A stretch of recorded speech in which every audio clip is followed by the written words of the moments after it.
विकास की बढ़ती रफ्तार ने भारत को दुनिया में सबसे अधिक इंटरनेट इस्तेमाल करने वाला देश बना दिया है।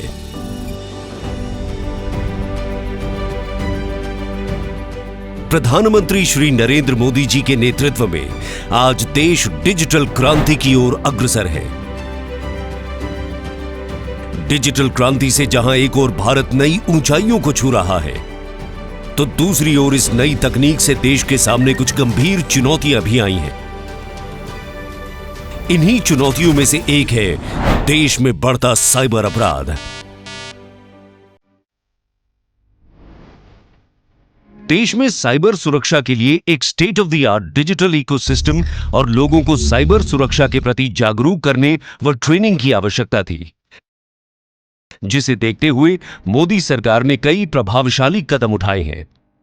भारत सरकार ने सबसे पहले crime and criminal tracking network system यानी CCTNS के रूप में एक पोर्टल की शुरुआत की है, जिसके माध्यम से आज देश के 99.9% पुलिस स्टेशन 100% FIR को सीधे पोर्टल पर दर्ज कर रहे हैं। माननीय गृह मंत्री श्री अमित शाह ने अगस्त 2022 में राष्ट्रीय स्वचालित फिंगरप्रिंट पहचान प्रणाली यानी नाफिस की भी शुरुआत की।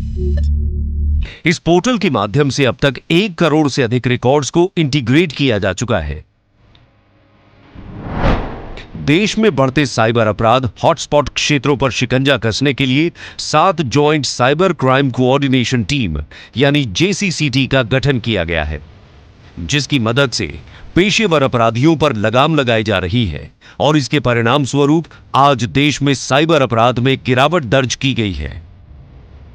माननीय प्रधानमंत्री श्री नरेंद्र मोदी के दूरदर्शी विजन से देश में आपराधिक न्याय प्रणाली के विभिन्न स्तंभों के बीच सूचना के निर्बाध हस्तांतरण को सक्षम बनाने के लिए इंटरऑपरेबल क्रिमिनल जस्टिस सिस्टम यानी ICJS की घोषणा की गई है। इस रिफॉर्म के माध्यम से देश में ई-पुलिस, ई-कोर्ट, ई-अभियोजन, ई-फॉरेंसिक और ई-जेल जैसे प्रावधान बन पाए हैं। ICJS के दूसरे चरण में वन डेटा वन एंट्री के सिद्धांत पर अब एक सुरक्षित क्लाउड बेस्ड कलेक्टिव डेटाबेस होगा, जिसका इस्तेमाल न्याय व्यवस्था में मौजूद हर व्यक्ति कर सकेगा।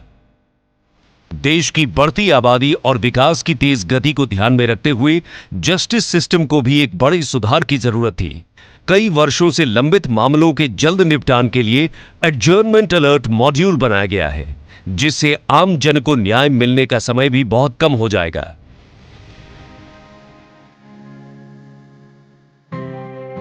देश का गृह मंत्रालय नेशनल साइबर फोरेंसिक लेबोरेटरी के जरिए राज्यों को फोरेंसिक सेवाएं प्रदान कर रहा है।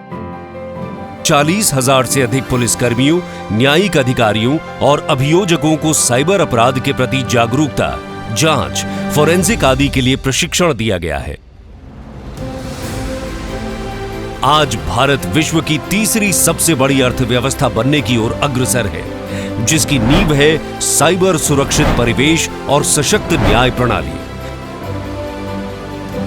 प्रधानमंत्री मोदी जी ने देश को साइबर सुरक्षा प्रदान करने के लिए ठोस बुनियादी ढांचे का निर्माण एवं लोक अभियोजकों और न्यायिक अधिकारियों की ट्रेनिंग सुनिश्चित कर विकसित भारत के स्वप्न को साकार करने का काम किया है।